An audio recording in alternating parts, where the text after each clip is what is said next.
gatherings. You've heard me talk about this a little bit, but I want to announce some changes that we're making, and I also want to ask your opinion on something. Is that okay? Am I allowed to do that as a leader? Am I allowed to get congregational input? Look, we want to make a change. I think it'll work. I can't guarantee it.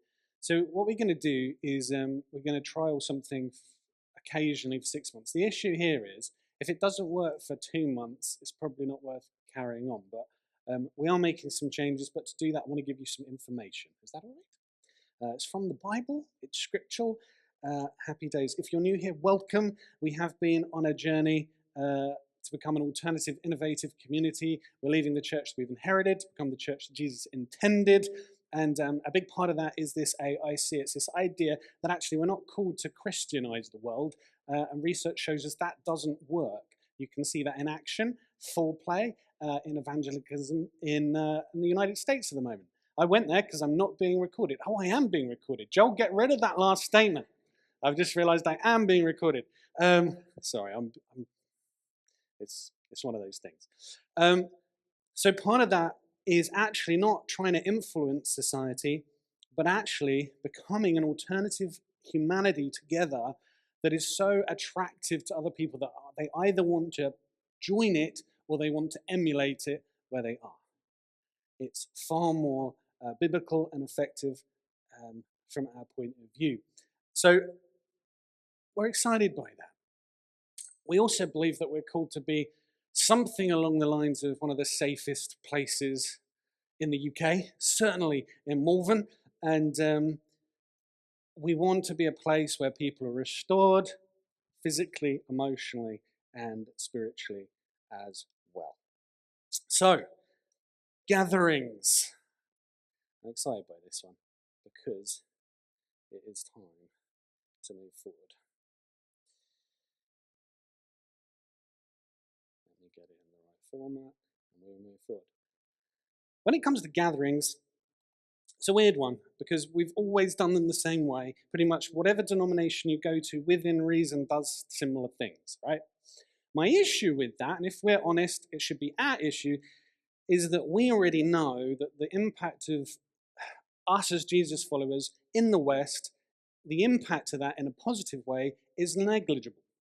Which means we have to understand the things that we're actually doing aren't really making a massive impact. We looked at the Quiet Revival study a number of years ago, and I said then that it was not correct, and it's since come out as well to have to be kind of shelved in that regard as well. So the issue we have here is if you've noticed that what happens is churches spend enormous amounts of time trying to get people into church without necessarily thinking about what happens when they're here. So we try and get people into church, and then we don't spend a massive amount of time looking at the kind of people that those gatherings are going to produce. I think we are perfectly designed to get the impact, which is non-existent within reason, that we are currently getting. And I think because this gathering format is the main drive, a Sunday morning, rightly or wrongly, is the epicenter of a church, then we could largely look at the fact that maybe the Sunday gatherings could stay how they are. Maybe they need to be adapted. That's my point. Ask you this question. If the Apostle Paul came in today, would he really like what was happening? Or would he change something?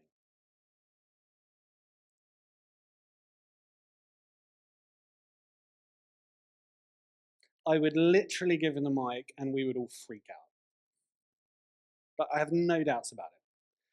And so what we're bringing today is not massively groundbreaking. We are going to make some steps to change. And I think that might well be enough for you to begin with. But we need to move forward in more strength. You see, our current gathering format is taken from the synagogue model of the first century and before. It looked a little bit like this. You had prayer, you had the reading of the Torah, you had a sermon, and then you would close in prayer. And all we've kind of done is add refreshments to that and praise and worship to that segment. So it's pretty much the same. Most churches would adopt that kind of synagogue model.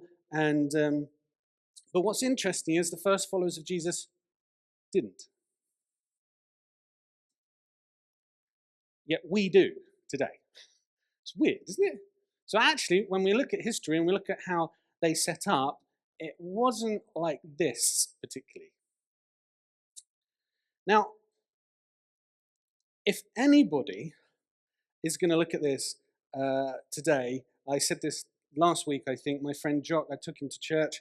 I was really excited what he'd think about it. And he came away and he literally said to me, I liked it, but I really thought people would be more excited about Jesus. And that was a lively church.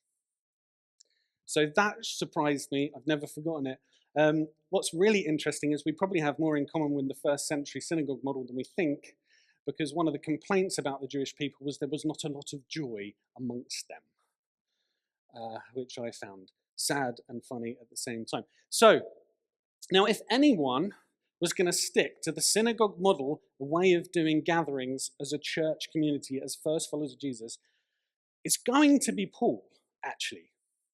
Just some statements that he said of himself. Philippians 3, Galatians 1. If someone else thinks they have reasons to put confidence in the flesh, I have more. In other words, I am as Jewish as they come. Circumcised on the 8th day, of the people of Israel, of the tribe of Benjamin, a Hebrew of Hebrews. In regard to the law, a Pharisee. In other words, I'm right up there, baby. Like, I've got all the qualifications. I was advancing in Judaism beyond many of my own age among my people, was extremely zealous for the traditions of my fathers. So how extraordinary is it that out of all the people that God could choose to change the gathering and not go with the synagogue model, he picks Paul.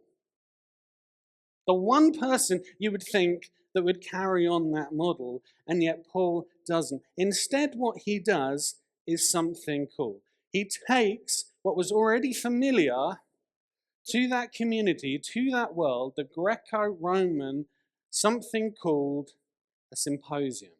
You've heard me talk about this, some of you, before. It's important. And at this symposium, what would happen is you were invited to a large home for the evening. You reclined at a table. You were served pretty much a 3-course meal. And don't freak out, but there was wine. Matthew 9:10, and as Jesus reclined at a table in the house, behold, many tax collectors and sinners came and were reclining with Jesus and his disciples. Who had a problem with that? The religious elite. Who didn't have a problem with that? God. Interesting. Now, interestingly about that, what the Romans did when they had, and the Greeks, when they had a symposium, they had a class structure. Okay, so all the best food and all the best people, the elite, sat together, and everyone else was kind of on their own, and they got the rest of what was left. When it comes to Paul, that's not how things worked. Everyone sat together, everyone was meant to have the best food, and everyone was meant to have the best wine. Let's read his observance of that in 1 Corinthians 11. So then, when you come together, it is not the Lord's Supper, in other words, the Passover meal that you eat, for when you are eating, some of you go ahead with your own private suppers, and as a result, one person remains hungry and another gets drunk. In other words, some has nothing and you have too much. Don't you have homes to eat and drink in? In other words, you're stuffing yourself so full, like it's as if you've never eaten before. Or do you despise the church of God by humiliating those who have nothing? Now, we've talked a lot about inclusion here. This, again, is about that. But don't you dare make this about class. Don't you make out that you're spiritually superior to anybody else. Don't make out that just because you got money, you're better than someone who has lack. Right? We're all the same. Don't care what sexuality, don't care what colour, don't care what class. You're all sat at the same table, eating the same food, drinking the same wine. What happened next? At a symposium there was entertainment. I won't go into some of the entertainment they had available for you. But but they had various pleasures, various musicians, various dances, and crucially, debates. Interesting. Sounds fun. And so Paul changes this aspect a little bit. That's what he does. He brings change. He makes it a time of praise and a time of worship, a bit different. Let's read about it. Ephesians 5. Do not get drunk on wine, which leads to debauchery. Notice he doesn't say don't drink wine. He says don't get drunk on wine. So it's about not condoning drunkenness.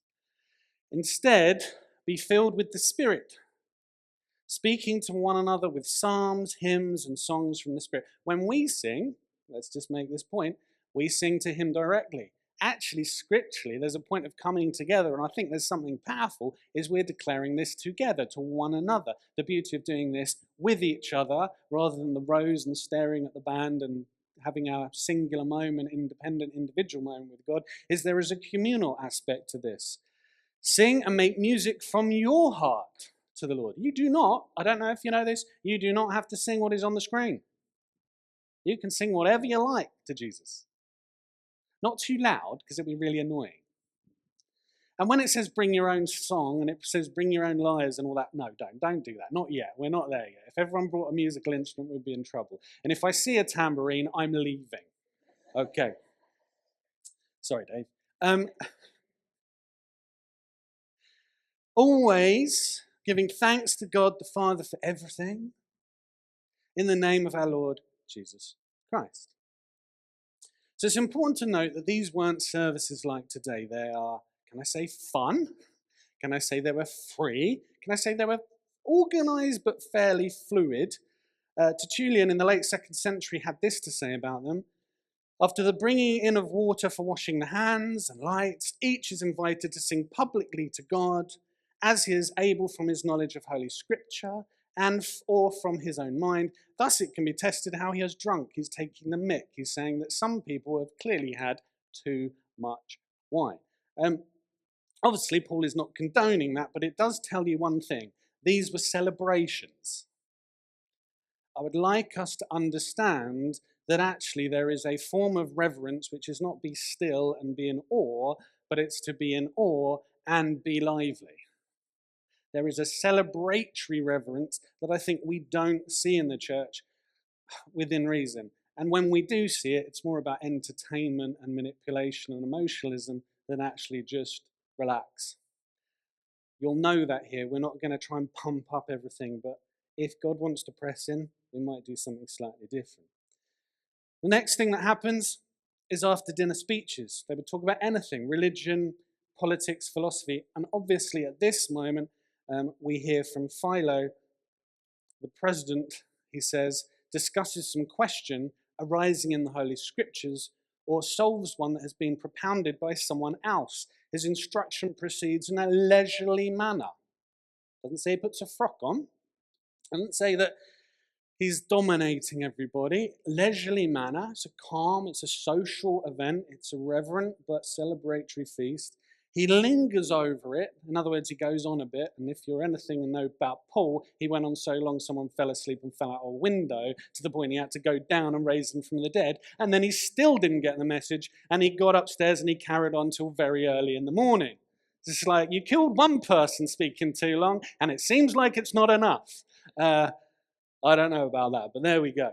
His instruction proceeds in a leisurely manner. He lingers over it and spins it out with repetitions, thus permanently imprinting the thoughts in the souls of the hearers. Now, obviously, today we have books. We have the ability to listen to things again and again. Back then it was slightly different. Paul really wanted, and whoever was speaking needed to repetition because they needed to remember it. That's how they learned and how they always had done. Are you with me so far? Yes, sir. No. See, the genius of Paul, for me here, is that he takes something familiar and he fills it with Jesus. He's not worried about preserving some kind of religious tradition. He's not bothered about taking the synagogue model and getting it perfect. And by the way, we don't need to take the symposium model, make it perfect either. We just need to do what Jesus is asking us to do ultimately here in this moment, which is Actually, let's take something familiar to people and let's fill it with Jesus. Let's not make them come in here when they do and go, what the heck is going on? This is weird. So maybe there needs to be a rethink a little bit about that. I don't think I'd be the only one to say that if I had friends and people interested in Jesus, this isn't the easiest environment for which to bring them to. Probably why most of you don't. And not because you don't have friends, which is the other alternative, which could equally be true. Come on, we're having some fun. He takes something, well, I am. He's taking something familiar, he fills it with Jesus. So think about it. If someone doesn't know who God is or Jesus is, are they going to feel comfortable going to a synagogue? Probably not.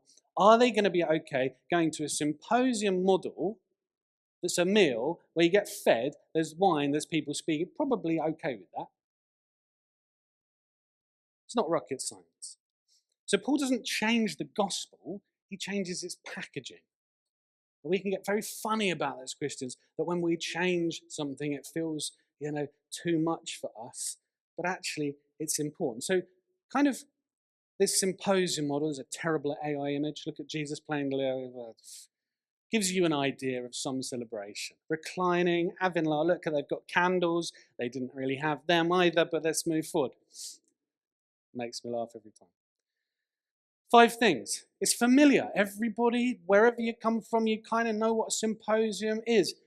Anybody loves food. We got to eat, right? Especially if it's free. It's not going to be, but we'll get to that. Fun. Church should be fun. If God's here, it should be fun. It should not be boring. We should not be too reverent.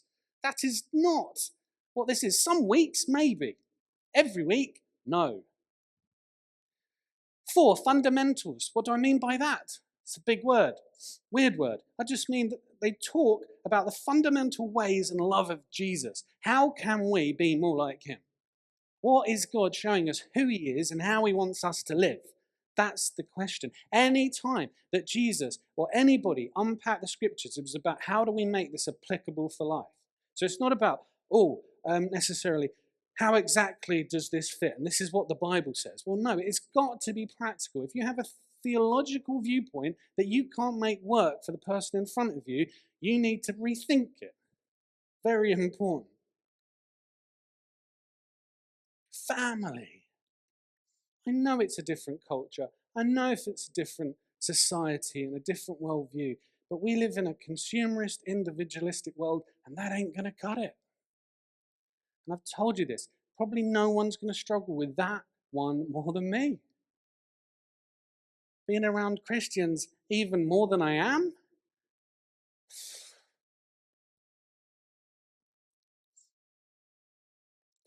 but we can't escape that. I still don't think we do family that well. We have a long way to go. But here's the really cool thing. Last summer I had a bit of a revelation. I remember calling Dave and then I called Joel, and neither of them got as excited as I did, which is completely understandable now looking back. But I think in time, what I've got really excited about, and here's the clincher for me, is a question for you. Over the last 30 years, what is the most successful, forgive me for using that term successful, what is the most effective method of ministry that has seen people come to know Jesus, to know God's love? Alpha, not church planning. The stats there are terrible, by the way.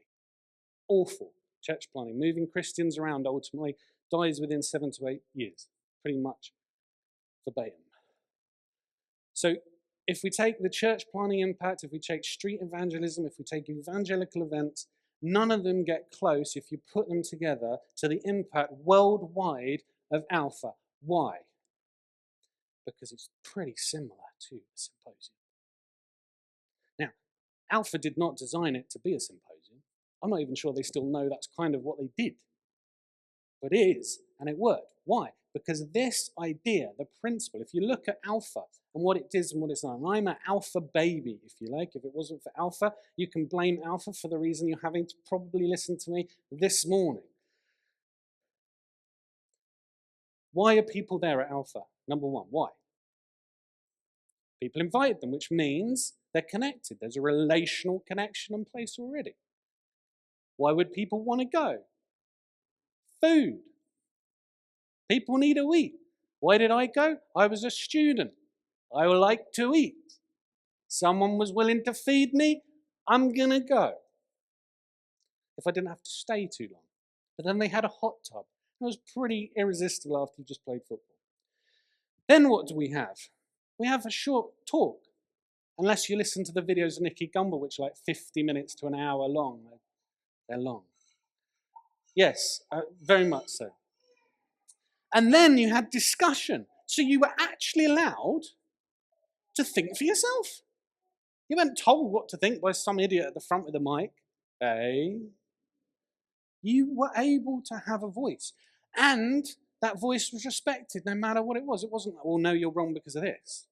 It was, have you ever thought about it in a different way? Or, oh, I like your point. So we know, we have proof that this symposium within reason model still works in our culture today. Still needs to change a little bit. I wouldn't do Alpha in the way that it is done today. We'll talk about that in a second. But when we take all that in mind, and I've been 19 minutes, so I'm a bit nervous, so I've lied to you. When we take that into account, we also got to take into account the other thing about gatherings. We want to encounter God. The whole point is we're a community. If we don't encounter God, let's go home. We can join another social club, right? And there's a few of them that meet here in the week. The other aspect is that we're called to equip one another, which means participatory learning, which means, again, not just listening to a monologue, but having a dialogue. Very important. I still don't know how to do that very well, but we have tried, and I think we're getting progress with our discussion times. We also realize that we can't get whatever God does here on our own. Now, I can have great times with God, maybe better times with God on my own than I do here. But it's not the same stuff that I get here from the Father and from you that I do one-on-one. You can't do the one-on-one thing for long. I've seen it time and time again. We need community. So when we take all that, I guess the question initially is, how should we rethink our gatherings? And the problem here is when we look at this question, we start thinking about how to make gatherings better. That's the wrong question.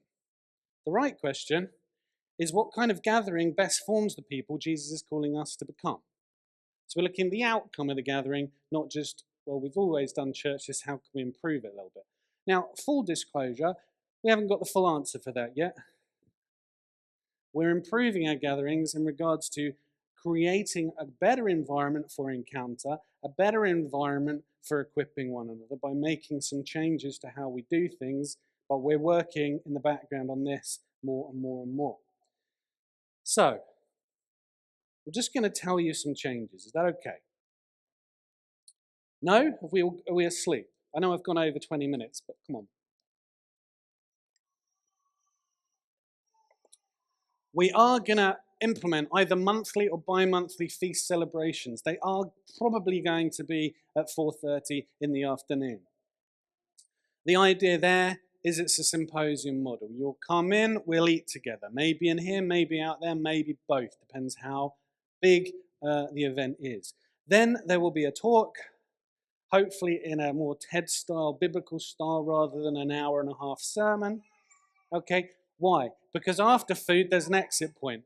If people are fed up and they don't want to stay after food and they just want their fill and go, they can. Easy. If they want to stay for a talk, they might learn something about the love of God. We can hope, right? But then after that, they can go again.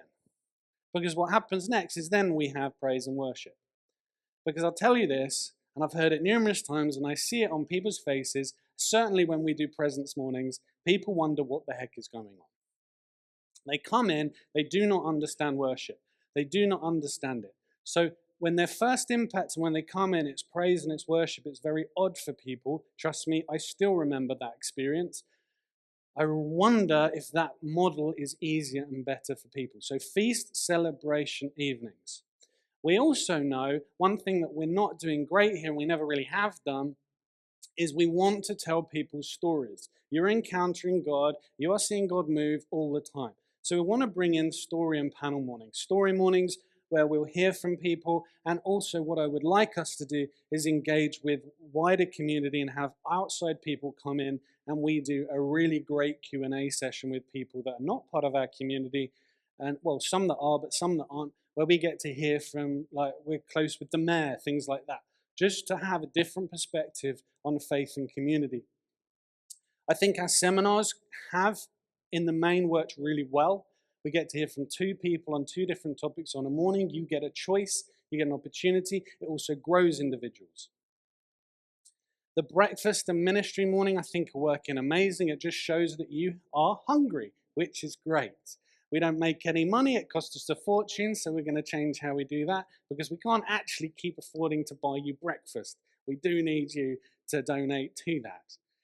We're going to carry on inviting people that get our culture. That's very, very important. A lot of people want to impact our culture and change the church and give ideas for the church, but they haven't actually done the learning of the culture. Unless you understand how we work and how we function, your ideas probably won't be any good, because every church is different. We have to humble ourselves, and we have to look at, well, how does this place work? And then if I've got a great idea, how can I adapt it to fit in what God is actually doing? That's important. So guests are important if they get us. And Glenn, we are very blessed by Dr. Glenn Balfour, because he gets us. And I must tell you, that is very rare. And also equip sessions, which will be a bit like this, but hopefully less teachy. We'll still teach the scriptures. I quite enjoy doing that.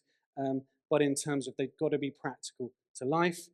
We're also going to expand our discussions and have some practicals tapped into that. So when we do healing and we do the prophetic, there will be practicals. I know that's not for everybody, so there'll be coffee and tea available as soon as we do that, and you can go. And the great one that we've trialed a couple of times now, which has gone down so well, I know it hasn't been super attended, but it's gone down really well, is our Blessing Sundays, where we just bless our community and we don't have a normal type of gathering. Happy days. Last changes. I'm not talking about the midweek ones, because I knew it would go on forever. We'll do that another time. So, proposal for you. You kind of heard me unpack this already, but I think we don't want to start with content on a Sunday. I think we need to start with connection. I think people need to feel at home, relaxed. So what we're potentially proposing, well, what we are proposing to you, is that we change up the model. 10:30 a.m. we have refreshments. 1. Second thing we want to do is we need kids and youth. So we're thinking 10:45, maybe 11 o'clock, they'll go up. We know a lot of parents don't have the support they need, so it's also helpful for them to get some time without having to worry about the children. Then, at 11 o'clock-ish, we'd have the equip talk, we'd have the discussion, we'd have the panel straight away. So it's very easy for people to flow from refreshments into a talk. And if I'm really honest, this could go down brilliantly. I think it takes us a little while to get going when it comes to worship. And if I can be honest, even more so, worship is way more important than the preach. Yeah, thank you. I don't feel small at all. I mean, it is. We've talked about it a long time. It just hurts. No. It's important. So I think I'd rather we took the hit in that way, and it's easier for people to come into than do that. And then, notice the time here, half an hour later, praise and ministry. And now the important thing here is what we tend to do, well, what you're going to see today is we've had a bit of worship, and the kids have gone out, and then we've had a talk, and then we're going to have more worship. Let me tell you this, every single flipping time, the worship is 20 times better after the talk than it is before. Why? Because, probably because we really want to be there, or those people are really encountering God in that moment. And so what we don't want to do is split this up. We don't want to have two segments. It's a bit weird. It's a bit awkward. It's a bit too sit up, sit down. Maybe I'm too anti-Anglican in that way, and we've overreacted. I don't know. But actually, praise and ministry is going to be in one sweep, which means we can go on. Now, the kids and the youth still need worship. So the biggest change for them will be they would come down then into having some worship for 15, 20 minutes before there is refreshments too. Hey? Hey? The other reason for that, thank you. Yeah, thanks, Angie. Sarcastic, cheeky little. The other reason this is important is I have never seen a church do double services and still be family. I really don't think it works. And I've looked and I've read. I know it doesn't look like it today and it's summer and everyone keeps going away. Very naughty. We don't have room in our lounge to have more than 65 people comfortably. So when we have regularly over 85 during the first kind of 5 months of the year and nearer Christmas and October, November, if you invite people afterwards, they go out the door, they look and go, nowhere to sit, no one to connect with, feel uncomfortable, and they go. And we don't want anyone to feel like that because every day we're ignored, every day we don't have somewhere to sit. And so actually what this model potentially might do, we hope, is it means it creates space for people to come before, who then after the worship will just go because they've had their connect time. And some of you really need to talk. Like, we hear it, right? You come in, there's worship, 20 minutes later, you're still talking. No, I'm being cheeky and honest. And then at the end, some people who haven't had that opportunity can come and have their coffees and their connection moments, which means hopefully we don't need to think about creating a bigger lounge. We don't necessarily need to think about removing some of the, like adding loads more tables and chairs in, because hopefully there'll be this flow, but we're still one family. We're still worshiping together. We're still in the same gathering. It just means that sometimes there'll be this disconnect in the family between early adopters of the first refreshments and those who have it afterwards. And some of you are so brilliant and so greedy that you'll do it twice anyway. Just me. Okay.